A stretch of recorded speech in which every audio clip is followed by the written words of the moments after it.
Welcome to the podcast, Let the Prophet Speak. We continue today our study of the first book of Samuel, Shmuel Aleph, and we are about to read Perek Yudalid, that's chapter 14. We ended chapter 13 learning of the very dire and desperate situation that the people of Israel were. They were being led by King Saul, the newly minted king. However, Saul's son Jonathan had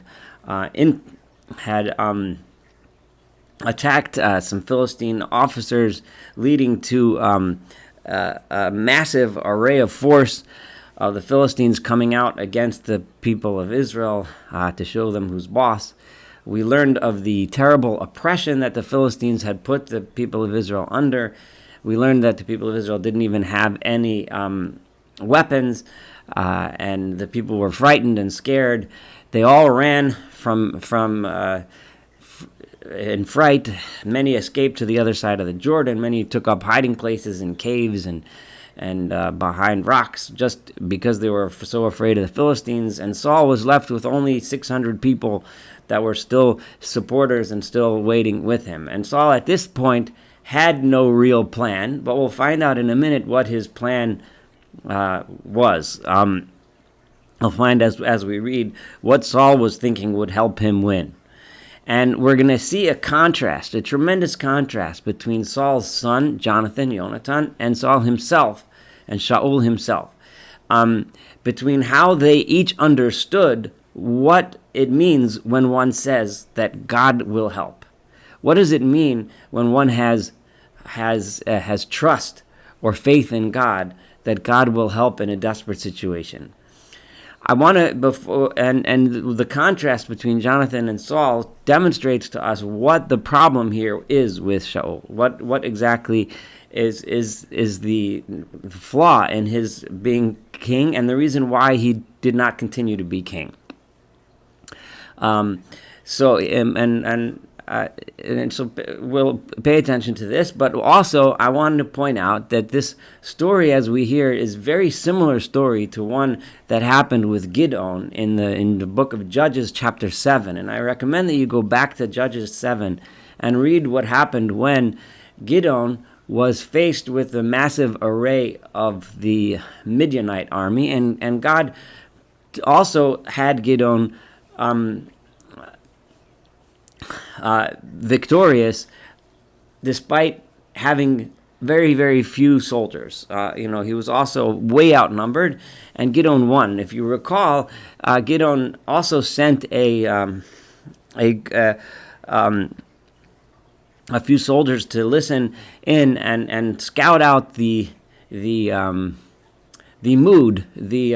morale of the Midianite army, until he found that the Midianite army was very afraid of him, and he therefore took advantage of that low morale and that fear to cause chaos within the camp of the Midianites and thus be victorious. It's clearly obvious that Jonathan understood that he needed to do the same thing, and that it is possible for a small group of people to win over a great army by taking advantage of things like understanding the morale of the enemy and how, and learning those lessons. So what we're going to find here is not a miraculous victory in the sense of a splitting of the sea type of a victory, or lightning strikes from heaven kind of victory, but a victory that's miraculous in the sense that what true faith in God means, having faith that when you're right and when you are standing up for the proper cause, then you don't sit back and do nothing or rely on superstition or magic, which is what Saul is going to do, but rather you need to take advantage of the things that you do have, those things that you have the strength to do, and use them to your benefit and try to win despite being against all odds. And this is the key. The key is that you never give up, and you understand that danger will exist, danger will happen, and you may or may not be successful. But having faith in God is knowing that when you have to do something, and when it's the right thing to do, when it needs to be done, you stand up and do it, and you smartly and intelligently and diligently and bravely take advantage of whatever advantages you have. So let's keep all of this in mind as we study chapter 14. Va'hi hayom. And it happened on a day, it just happened to be during a day while this battle was about to take place. Vayomer Yonatan ben Shaul, and Yonatan, the son of Shaul, said El Hanar Nosei Kelev, said to the young man who carried his weapons. In those days, the spear and the sword, and Jonathan was one of the only ones. Only Jonathan and Saul, as we learned, actually had weapons, real weapons. There was, an attendant who carried it. He says to him, let's go and cross over to the other side, to where the Philistines are camped. Asher me'ever halas, which is over this ravine or this valley here. And he did not tell his father, presumably because his father, Shaul, would have said, no, don't do it. Vishaul and Saul, Yoshev b'ksei hagivah. He was, at the time, he was sitting at the edge of the Giv'ah. The Giv'ah is the mountain region of Benjamin where Saul was from, and where all this is taking place. And he was at the edge, Tachat Harimon, sitting under a pomegranate tree, Asher b'Migron, which is in a place called Migron. V'ha'am asher imo, and the people that were with him, Kishesh Me'odis, are about 600 men. In other words, because everyone else had run. So there was hardly anyone there. So Saul is sitting, doing nothing, really, at this point, while Jonathan is thinking what he can do. How can I take advantage? What kind of weaknesses can I find in the Philistine army? So now, what was Saul doing when he was sitting there? He was relying on exactly what he should not be relying on. And how do we see this? A man by the name of Achia, the son of Achituv, Achi Ichavod, who was the brother of Ichavod. Now remember, Ichavod was the son of the daughter-in-law of Eli. Remember when Eli found out that the ark had been stolen by the Philistines back several chapters ago, and that his sons had died in battle, Eli fell over and died, and his daughter-in-law went into labor after finding out that the ark had been stolen, and after she found out that her husband had died. And she gave birth to a son, and she named her son Ichavod, meaning there is no honor. That at the loss of, so this is very important, Ben Pinchas ben Eli, Ichavod, who was the son of Pinchas, who was the son of Eli, Kohen Adonai b'Shilo, who was the Kohen, the priest of God in Shiloh, Nosei ephod, he was carrying an ephod. So this connection to the family of Eli, the doomed family of Eli, that made the mistake of what? They made the mistake of having faith in the ark, in symbols, in rituals, right? And leading the people astray. And while they were corrupt, while they were oppressors, taking advantage of the people, taking advantage of their position as religious, and religious in quotation mark leaders, right? They were corrupt. They were took advantage of the wives of the pilgrims. I mean, they were corrupt on every possible way, taking bribes, stealing from the sacrifices, and so on. Here, Saul is with them, has one of their members of the family with them, and what is he carrying? An ephod. An ephod is an apron of sorts, but it's an apron typically decorated with precious metals and stones, and it is a symbol of priesthood.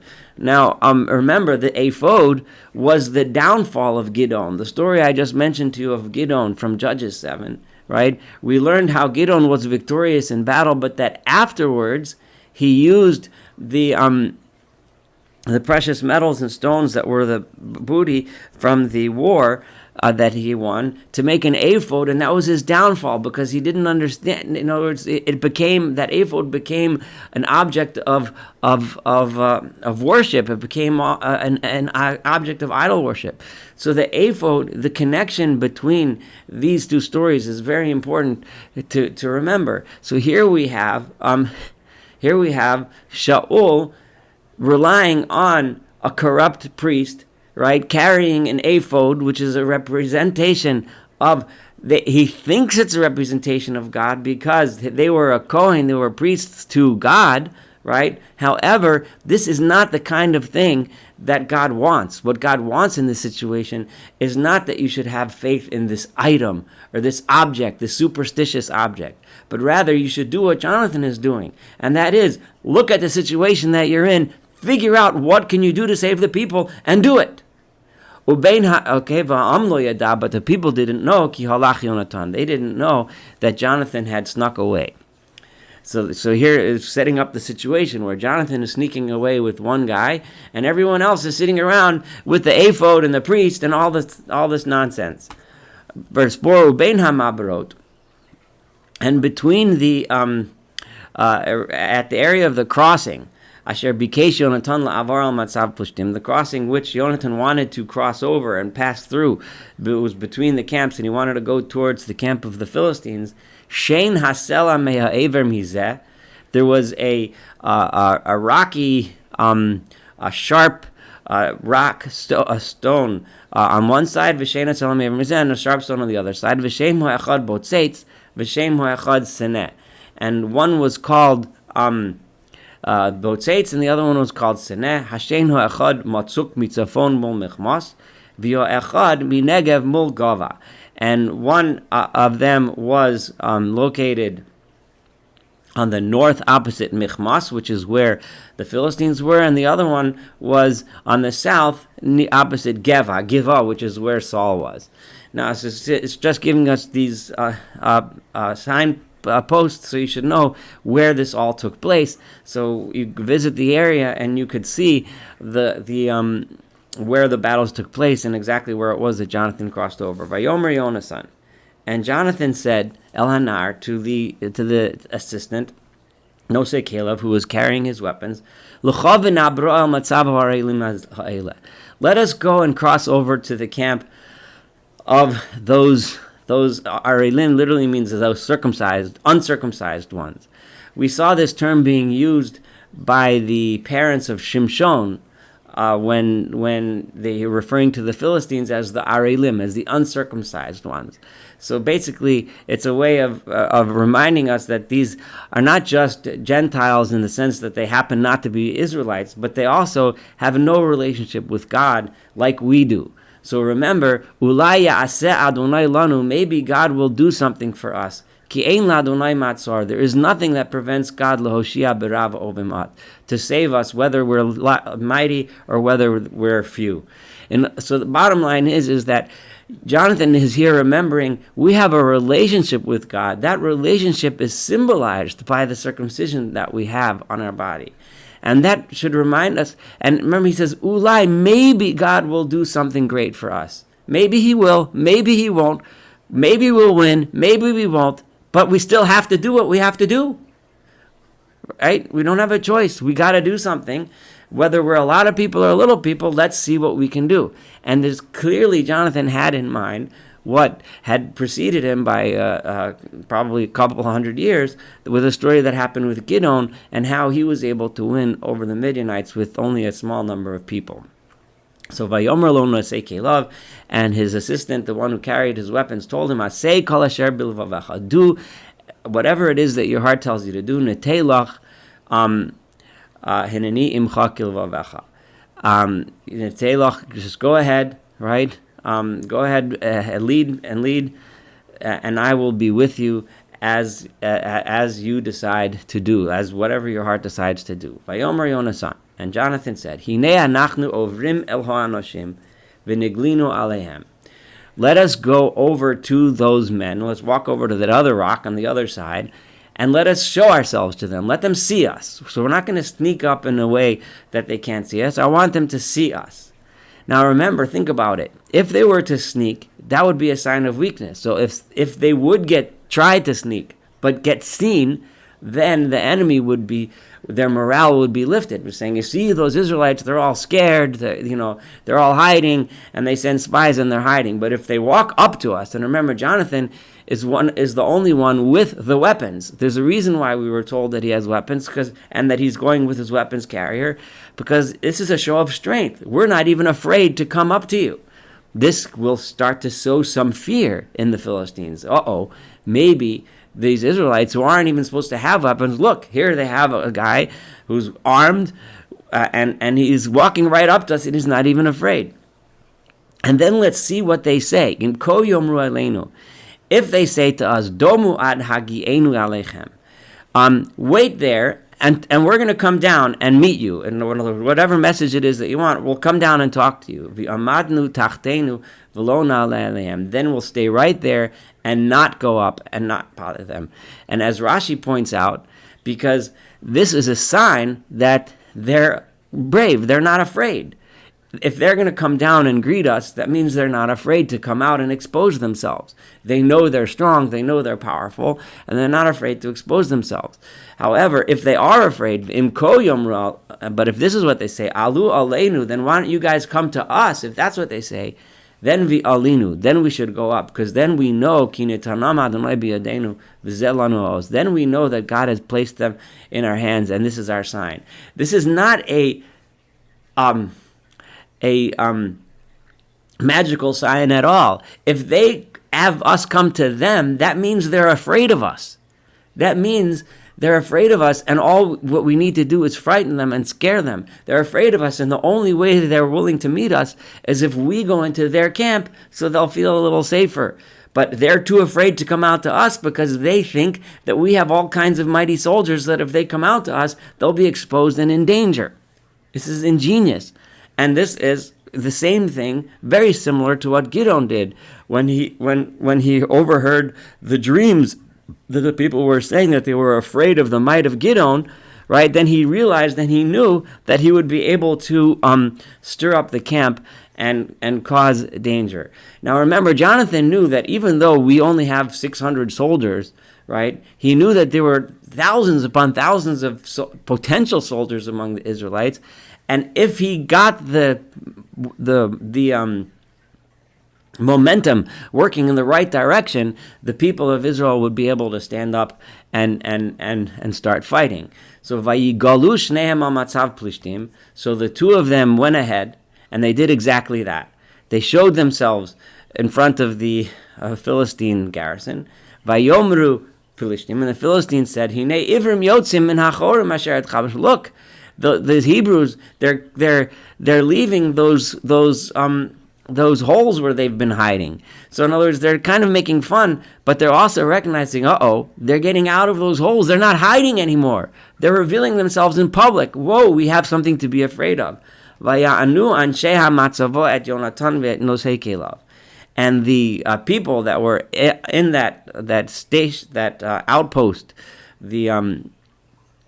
of the Philistines said to Jonathan and to his assistant, "Vayomer alu aleinu, come up to us, v'nodia etchem davar, and we will teach you something. Nodia, and we'll let you know something. In other words, we'll show you who's boss. You come here." Vayomer Yonatan nosei kelav, and Yonasan knew he had exactly the sign that he was looking for.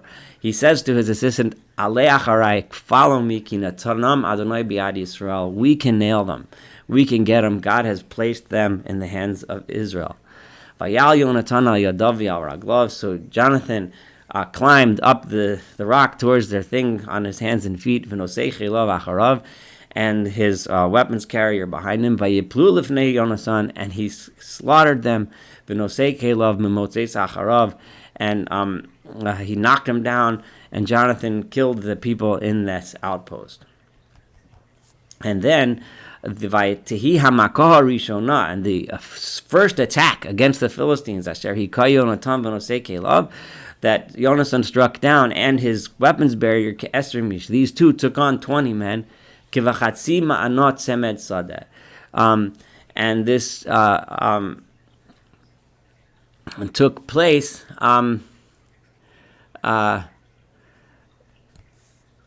literally. This means in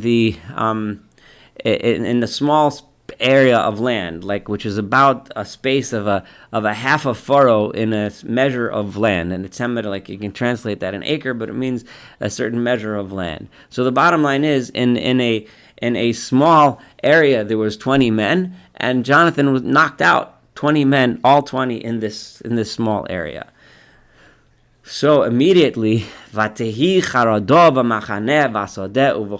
immediately there was a tremendous amount of fear among the camps that were scattered out throughout the field, and the entire nation of the Philistines, Hamatzav, the raiding parties that went out, the Mashchit and the Matzav, and those that were stationed in the garrisons, they were all afraid, Vatirgaz haaretz, and the entire land shook with all the whole Philistine army started to move with might, Elohim, and they had a tremendous fear of God and a fear of the people of Israel. Vayiru hatzofim l'Shaol beGivat Binyamin, and the lookouts that Saul had placed in Givat Binyamin, in the high place of Benjamin, where in Givah, where Saul was based. He had lookouts, and they saw now the Philistine camp. The entire massive camp of the Philistines was running to and fro, scattering in all different directions. So Jonathan had succeeded in accomplishing exactly what he was attempting to do, and a very similar plan to what Gideon had done. So while Saul was relying on the ephod and the corrupt priests, who were very problematic indeed, Jonathan was successful in accomplishing what he's going to do. I'm going to stop here, and we will continue in the next podcast with the story of this battle. Thank you so much for studying 14a with me. Looking forward to studying the rest of this chapter and the rest of this book of Samuel together.